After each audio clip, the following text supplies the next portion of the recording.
Okay, good God, it's Monday night. Why are we doing this? It's for Kaala Radio, woo! But tonight, this is going to be an epically slow version. We have Makoto from Funeral Moth in the studio.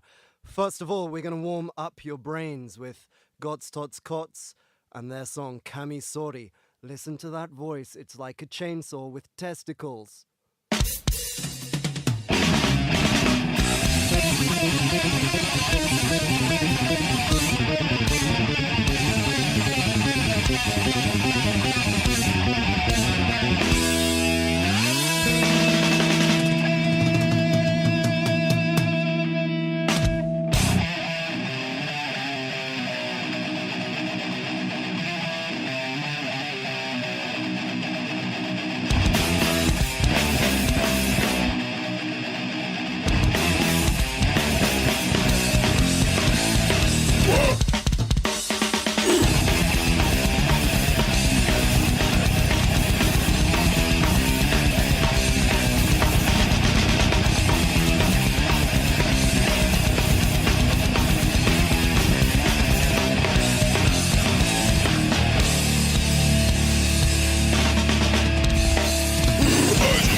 Okay, hey, metalheads from all over the world. We are currently in Japan in Studio Kiosk in Okusawa. And what ward are we in? Are we in Meguro right now? No, this is Chiyoda, I believe. What? No, Chiyoda. It's not where are Chiyoda. we? Setagaya. Setagaya. Yeah. Wow. Okay. All right. So I'm here with Matt Ketchum. And good evening. How are you? Not bad, not bad. Yeah. You know, it's Monday, so I can't be that happy, but Yeah. It's your fault. that's true. I will be asking you later about the concert on Saturday, which I missed out on, which I was very sad to miss out on. But we also have in the studio with us, we have the guitarist and singer from Funeral Moth. Yeah. We have the owner and label operator of Weird Truth Productions as well. Am I missing anything out? Oh, infamous hiker. Yeah. Okay, all right. Yeah, so this is Makoto from Funeral Moth. Welcome, Makoto. Yeah, here is Makoto from Funeral Moth. Yeah, very, very nice. And many other. Yeah, okay. So you've got, is there anything else I've missed out? Because obviously people are going to know you from Funeral Moth. Like, you guys are getting a lot of press interest, right? Like, we were talking about the Cult Nation interview. Or it's not really an interview, but the review. That was really review. cool. Yeah, not Yeah. interview, review. Yeah. And there's the really cool Convivial Hermit interview, Yeah. which is good. I love that. It's, That interview was after the release of the first album, Dance Folk. Dense Fog. right. And that was 2014? 2014. Yeah. Yeah, okay. It's a really cool album. I don't recommend that you buy it, but it would be worth searching out if you like Funeral Doom. Oh God, I forgot what I was about to say. Take over. Okay. quickly. Well, so Makoto, Funeral Moth has been around for kind of a really long time. Yeah, it's we formed in 2005. Okay. Yeah. Reformed. Formed. Okay, formed. formed. Yeah. I and Nobuyuki. He was bass player for Coffins. Oh yeah, that's right. Yeah. He asked me to if I was interested in forming a new doom band with him. At that time, he was still in Coffins, and I was in the black metal band called Death Church. So we started as something like a project band. Yeah. But after a year, he left Coffins, and I was kicked out from this church because at that time I was a drummer. Oh, really? Oh, no way. But Okay. I'm not so good drummer. Mm. My drumming is very sloppy, so I was kicked out. Right. We're a black metal band. Stop playing so slowly. But so you started in 2000. What was it? 2005. Yeah. And then first gig was 2006. Okay, so that's actually Wow. pretty soon after Yeah. you started. But then you had 9 years before your first release. Was that because it was kind of a side project band, or did it just take that long to write the songs? At first, we were three-piece band, just one guitar player, and a bass player and drums, and guitar player and a bass player sharing the vocal. And in around 2010, we already composed all 4 songs for Dance Folk album. But in 2010, we toured with Australian doom band called Moth Congregation. Yes, Oh, right. Yes. And during that tour, Matsubara-san from Motorized, Great Drink, Yeah. he joined us as a special guest guitar player. And so 2 guitar lineup. Right. That works out very great. So, but he lives in Kyoto. It's That- very yeah, that's far pretty from far away. far away. Yeah. So we couldn't ask him to join us as a permanent member. So we tried to find another guitar player because that works out really great, and we thought we need 2 guitars before we record the first album. So then it took time. That's one thing about Funeral Moth that and actually it's no offense to anybody else, it's your guitar work that I think really adds a special finger picking, right? Yeah, finger picking. Yeah. Yeah. yeah, it's very, don't take this the wrong way, it's soft. Yeah. And really kind of it's kind of wispy and like a ghost. Yeah, that's very, very true. And in fact, I was telling the other guys earlier, I played it to a friend of mine yesterday, and she was saying like, "Wow, this is so mellow." Even though on the heaviest parts on Dense Fog, she was like, "I could listen to this in a coffee shop." This is really, and it's like, yeah, that's a cool idea. I'm going to open up a coffee shop for that. I was going to ask, was it always because we have all these iterations of Doom, and Funeral Doom is, I feel, quite a specific like definition. Like it has, like you mentioned Mournful Congregation, which you guys, like it or not, you kind of sound very similar. You have the same epic scope of things. Was it always going to be Funeral Doom? Because if you're coming from the guy with coffins, And then you were playing black metal. yeah, I it's almost hard to see where the jump came from like kind of like the autopsy-esque kind of death doom thing is really popular in Japan, but Funeral Doom, especially in 2005, I'm not sure I know many bands of that ilk. I think we are the first band to play Funeral Doom. Okay. And Corrupted was still there, but they were at that time much more sludge. Yeah, it's a much kind of heavy different and strong. kind. Yeah. But they changed the style to something like a Funeral Doom style. So Yeah, I mean, they come here, yeah. and we here. I mean, that's really there you have it, people. That's really the only other band that I can think of from Japan that sounds like what you sound like. Is Corrupted is the only one, the only other one that really comes to mind. So it is kind of it's still sort of a very rare, I guess, genre or subgenre anyway. Although I hate to say it, that Boris and Sano album, Alter. Yes, That had some aspects to it that I thought you could hear on Funeral Doom stuff, but Anyway, it sounds awesome. Dense Fog. I have not listened to Transients yet. I forgot to buy it at the last concert. I am so sorry, but Dense Fog is so good. Oh my god, I've got my Justin Bieber t-shirt on. When you came in, so you guys started in 2005. And you said it was like a year or 2 years before you had the 4 songs for Dense Fog. Yeah. Okay. There's still this gap of years between you having those songs and actually recording it. The release. And you at that time, you were recording already, right? Because this is another thing Makoto does. Makoto has recorded some really, really good albums as well. Specifically, I think in episode 2, we put on that awesome track from the Anatomia, Decaying in Obscurity, right? The dun dun dun dun dun dun dun dun dun dun dun. I that stuff.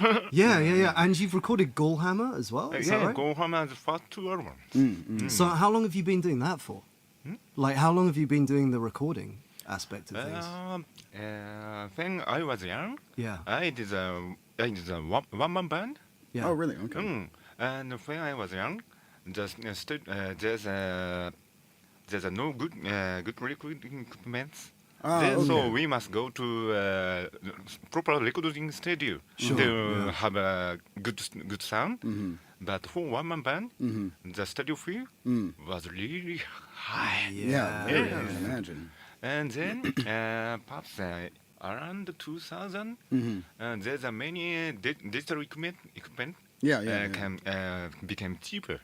So I bought some acoustics, iPhone, but some multi-track recorder. Yes. Then I started to do the recording. Yeah. So for that's actually really interesting because we're all in bands and we've all recorded and we've all practiced in studios and stuff. It sounds like it was only around 2000, so 16 years ago, that sort of like the studios that we know, like there's Void. Yeah. And in fact, Gotsu recorded at Void Lab. That's a good place, I hear. Okay, but kind of how studios are now is sort of a new development. Yeah, I mean, still, I've got a Fostex. I think it's a Fostex. Fostex, yeah. Yeah, in my room. It's gigantic. It's absolutely gigantic. Sits beautifully next to my Mac. Yeah, I have the Fostex multi-tracks. Yeah. Perhaps that was the 8-track one, Oh, but it can record only 30 minutes.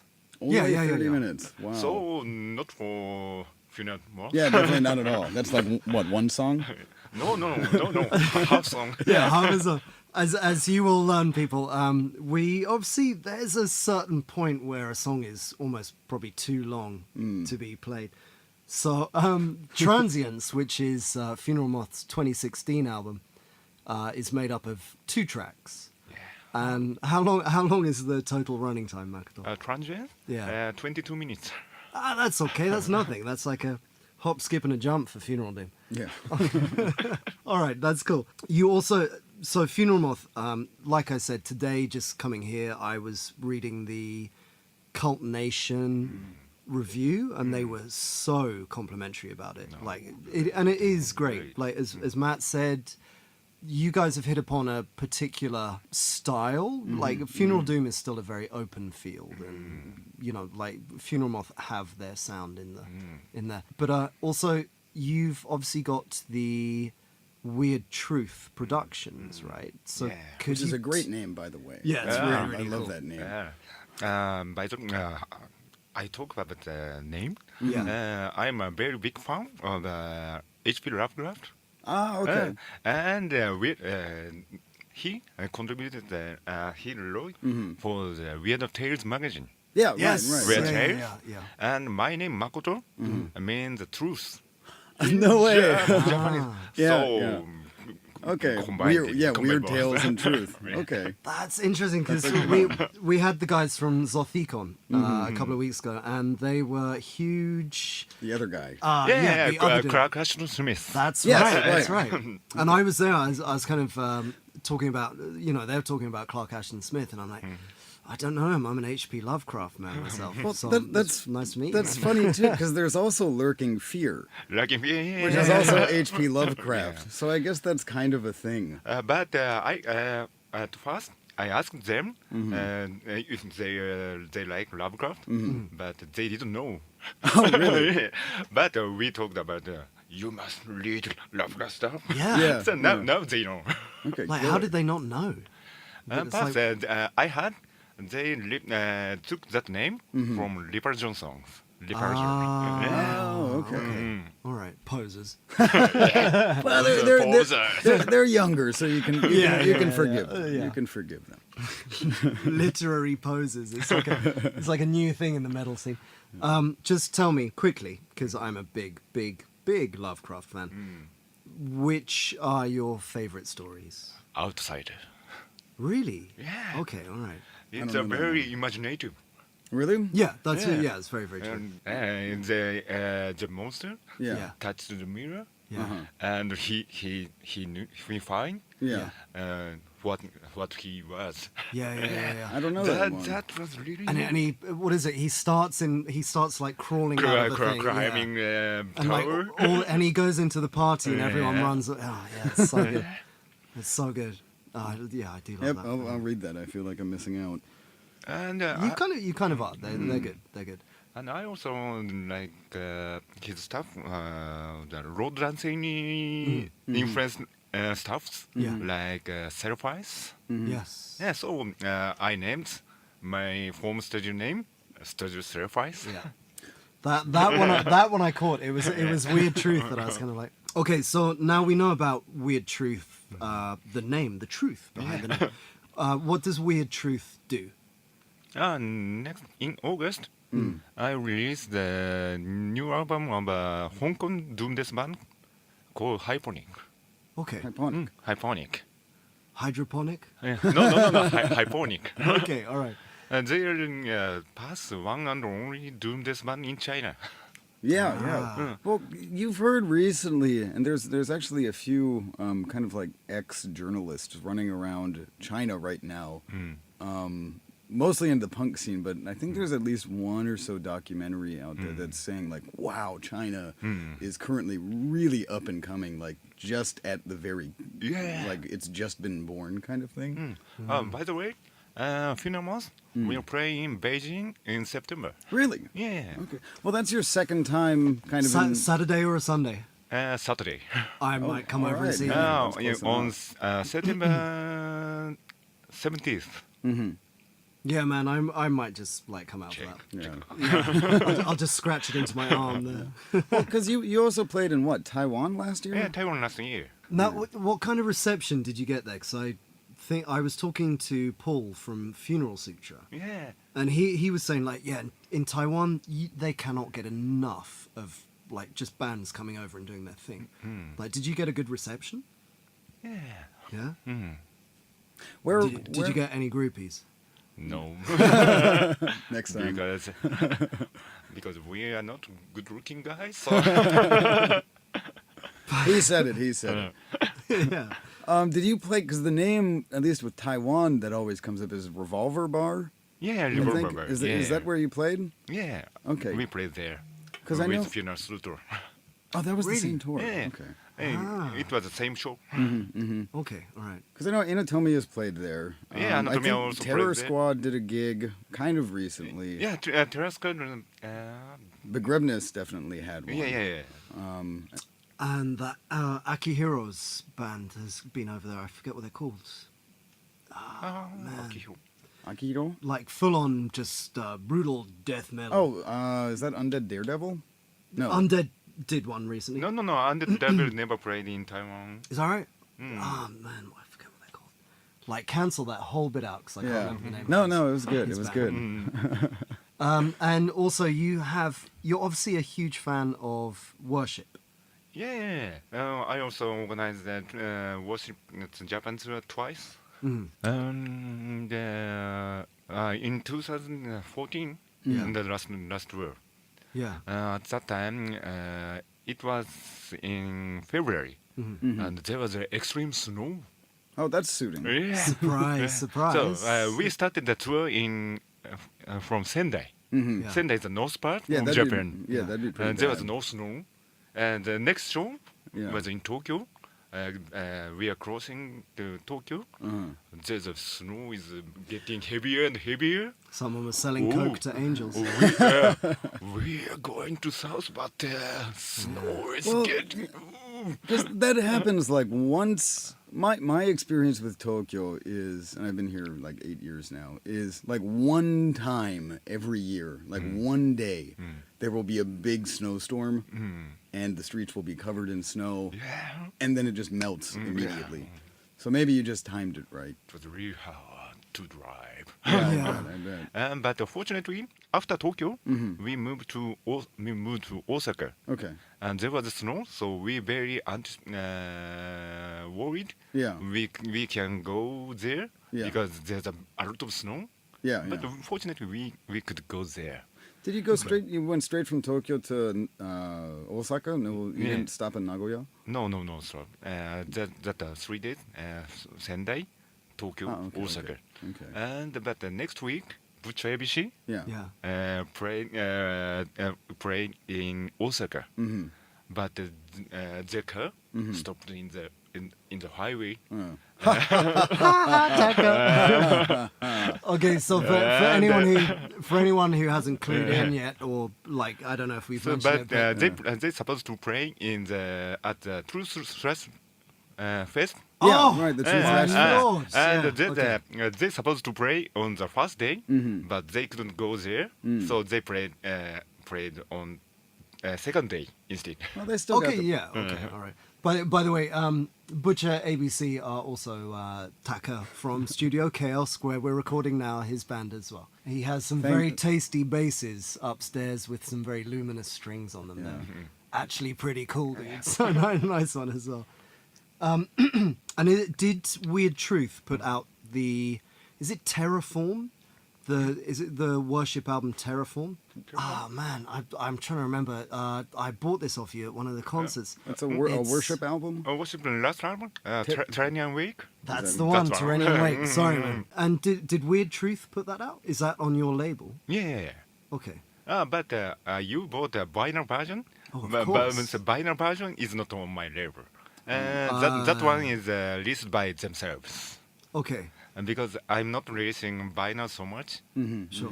because vinyl doesn't sell well here. Right. And the cost to make vinyl in Japan is very expensive. So I must make the price high. But most not sell in Japan, but most European people or US people buy it. But but they must pay much higher price because there's a cost. Yeah. No, I remember. So, You're not going to get me to go back to CDs, dude. I'm never I going remember back to CD. talking with Takashi from Anatomia probably like a long time ago, maybe 5 years ago or so, about kind of just throwing around ideas. This is like the pre-thought of Kaala, like way long ago, about hey, let's make like a mixtape of really good Japanese bands, and do we make a CD? Do we make a tape? Do we put it on vinyl? And Takashi, who's really big into the tape trade as well, he knows about all this stuff and said, well, if we're going to release it in Japan, like just make a CD. Don't make anything else because it won't sell. Nobody will. I mean, maybe you'll sell 3 or 4, but for the most part, it'll be really expensive and you won't sell many. So just make a CD. But if we want to release it, stateside or in Europe, then absolutely. But yeah, so the Japanese market is still very CD based, right? Which you can kind of tell going to places like Disc Union, because I mean even in the couple of years I've been raiding Shibuya Disc Union, they're just like absolutely, excuse the language, but raping it. I mean, and it's definitely not just me just buying up their entire vinyl store. Their CDs are constantly revolving, but the vinyl selection just gets smaller and smaller, except for hardcore punk. And psychobilly as well seems really popular. Yes, hardcore punk. I noticed that recently at a Go-Zen show, actually. Right, it was in Golden Week, and it was really odd because Go-Zen was playing at Antinoch, and it was a 3-day festival, and it was free, and it was all like really hardcore, like slamming, beat down hardcore stuff, and Daigo is the guitarist of Go-Zen, and it was called Daigo Fest. So I thought, like, oh, is this, like, how did that happen? I don't know any of these bands. And I saw him and asked, like, oh, like, what did you do? How do you know all these guys? And he was like, I don't even know how we got booked on this gig. I don't know why we're here. And it's named after him. Yeah, I guess. Or something. But anyway, it was funny because for a long time, we've all kind of been wondering in metal and grindcore and things like that, where are all of the young bands and the young people? I went to this concert, this 3-day festival, and it was full of ninjas in the pit, like 19, 20, 21-year-olds at this big hardcore fest. Oh, yeah. Like, you go to the hardcore concerts here, like, I remember seeing Gaze. Yeah, I remember hearing about that. And just going into that pit. And I remember they had a support band. This was another Antinoch one. This was like maybe 3 or 4 years ago. And the lead singer came on and he was done up. He had on like his full on like Macintosh things that those guys wear. And he was wearing like jorts, as I like to call them. I just heard that word for the first time earlier today. It's a great word. But then the jorts had like 3 X's down each side of the leg. Then the top had triple X across the chest.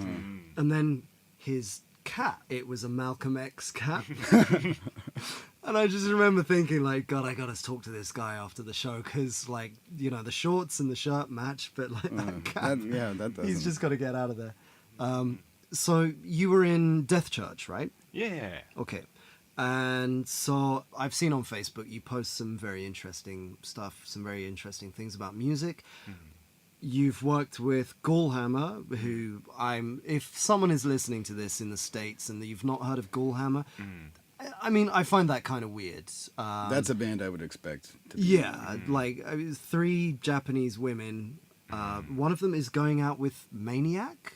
Yes, from Mayhem, yeah. They're a well-known band. I would say check out maybe Celtic Frost first of all before going to them, but Anatomia as well. I would like, if it's okay, I would like you to give me 3 tracks that maybe I could go back home and listen to that you feel are like awesome tracks to listen to. Awesome. If you want to go more than 3 or less than 3, that's fine. 3? Yeah. Japanese one? Yeah. And Oh. Japanese is cool, but like anything is good. But you already know that. How about Dead Respawn? Deadly Spawn. Dead Respawn. Okay. Looking down the past. Yeah. Okay, so we've already like it's not like Funeral Doom. That's Yeah. like heavy death metal. Heavy. I just the minute you mentioned Deadly Spawn, I remember seeing them, the concert that they did in, I think it was Shin Koiwa or Koiwa, one of the two. No, Koiwa. Yeah, okay, Koiwa. And they was playing with coffins, and it was the release party for From Beyond the Darkness. Is that what it's called? The first album? From Beyond Dark is first album. Yeah, so it was the release party for that. And I know they've changed their lineup since then, but all I remember is seeing the bassist standing there, and like his hair just covered his face, and it was like he was sitting down, but there was no chair, and he was sitting down and just like finger picking his bass, and he looked like the baddest, just like heaviest dude on the planet, and he was like skinny as anything when I met him afterwards, but I was like, this band rule. They absolutely rule. So yeah, Deadly Spawn, great choice. Let's go for number 2 and number 3. Number 2, number 3. Trying not to swear here. I choose a newer band. It's a propaganda time. I also released a Japanese band called Lifeblood. Lifeblood. Yes. Okay, nice. Lifeblood. Lifeblood. My favorite. It's a title track from the first album, Shattered Wishes. Yes. Yeah. Yes. I also did the recording. Yeah. I of was the gonna say, I album. was gonna say. Nice bit of promotion there as well. And because Weird Truth is a low budget label, and I can pay enough recording fee, Yeah. so I did it by myself Cool, man. That's awesome. for free. And they're a very interesting band too.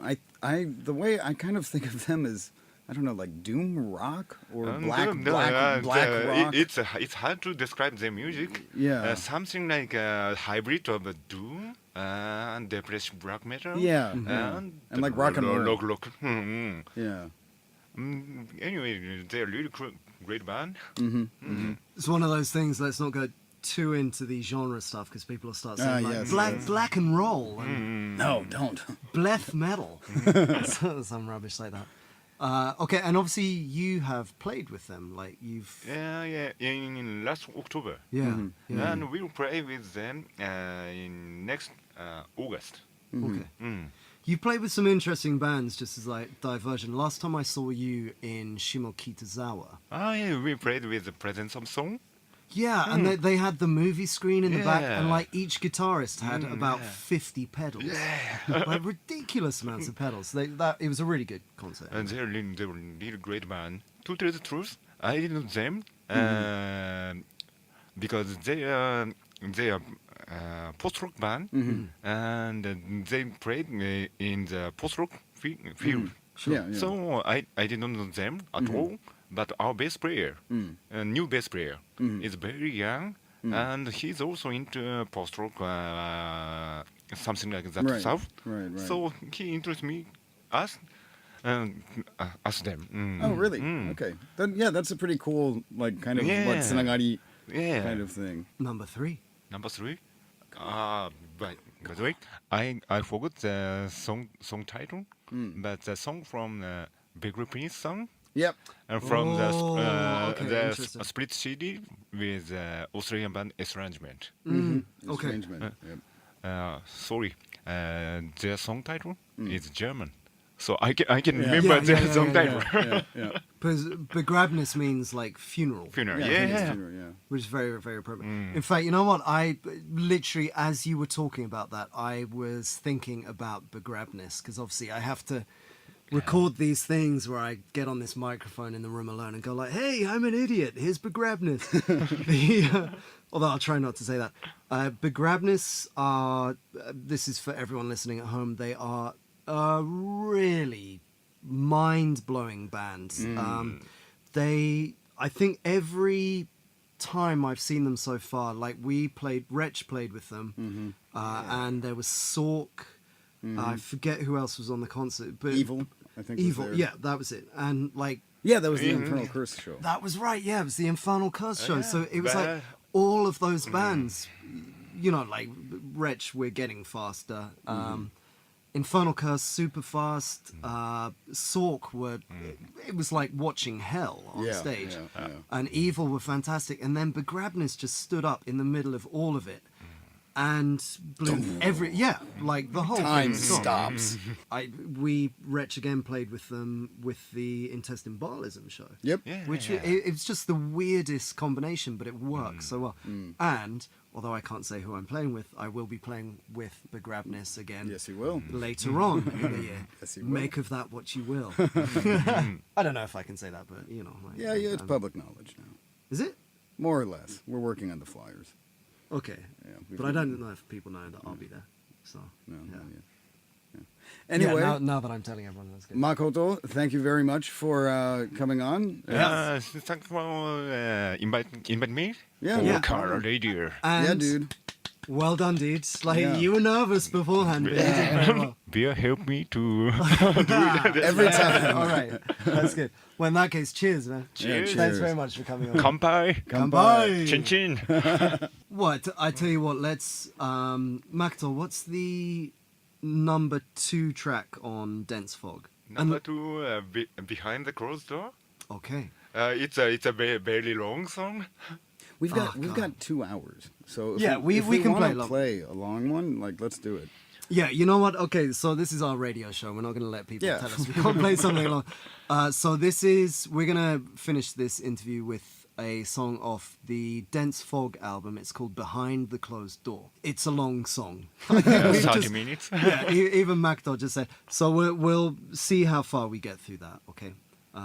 Enjoy it. It's fantastic Yeah, stuff. Enjoy.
DSB.